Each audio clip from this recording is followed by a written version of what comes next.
Russia's top arms exporters have been showing off their latest wares at the Army 2020 forum near Moscow. From tanks to jets, over 1,000 state-of-the-art innovations in the field of deterrence were on display, with buyers coming from more than 90 countries despite the pandemic. RT's Yulia Shapovalova got her hands and feet on some of the kit. This is the first forum since the beginning of the year that has brought together in Moscow delegations of defense ministries from 92 foreign states. This is probably the only opportunity for us and our partners to see each other for real, not virtually, and discuss our military technical cooperation. We've planned the signing of several contracts.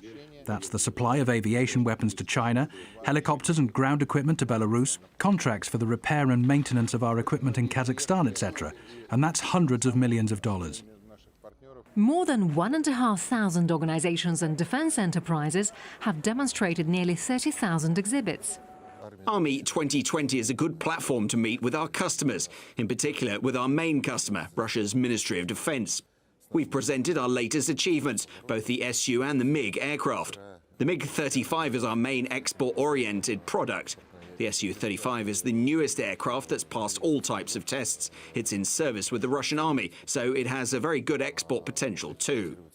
Russia is keen to increase its arms exports. Its order book is currently valued at about $55 billion despite sanctions and the coronavirus pandemic. But the country's own military is the #1 buyer of the hardware presented here. According to the defense minister at the Army 2020 forum, contracts worth more than $15 billion to prop up the domestic armed forces have been signed.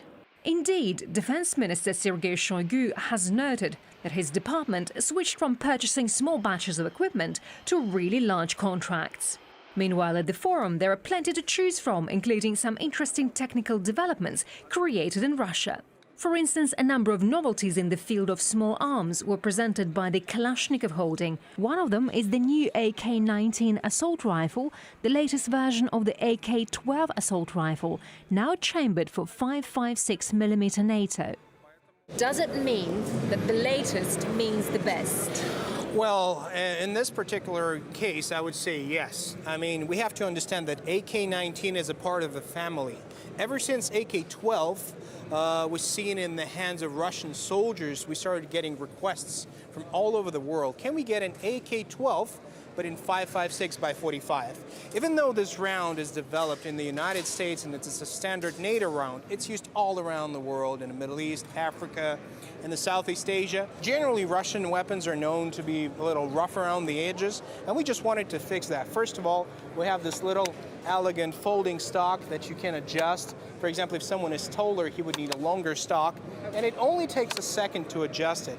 New pistol grip is very nice and smooth because, believe it or not, people actually complained about getting little sores and bruises from, the metal. And even this little thing was pretty important because we needed to leave as much rail space as possible for the night vision, for the different modern scopes and stuff. And another thing is a quick detachable suppressor. And here's the new Viking, an advanced version of the mid-range Buk air defense system. A distinctive feature of this complex is that it can easily integrate with short and long-range air defense systems. The total area defended by this complex can be up to 15,000 square miles. This complex knocks down all aerodynamic targets, tactical and ballistic missiles, cruise missiles, unmanned aerial vehicles, stealth aircraft, etc. Practically the whole range of existing and promising air attack weapons. Another supernova is a self-propelled air defense artillery system, namely Derivatia. First and foremost, it's designed to eliminate unmanned aerial vehicles as well as a wide range of missiles and aircraft. When the system passes state tests and becomes part of Russia's military, the country's air defense capabilities will significantly increase.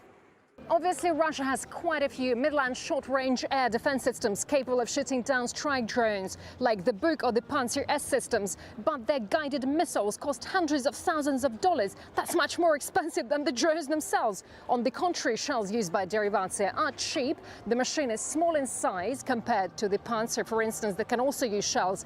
And it is armored and amphibious.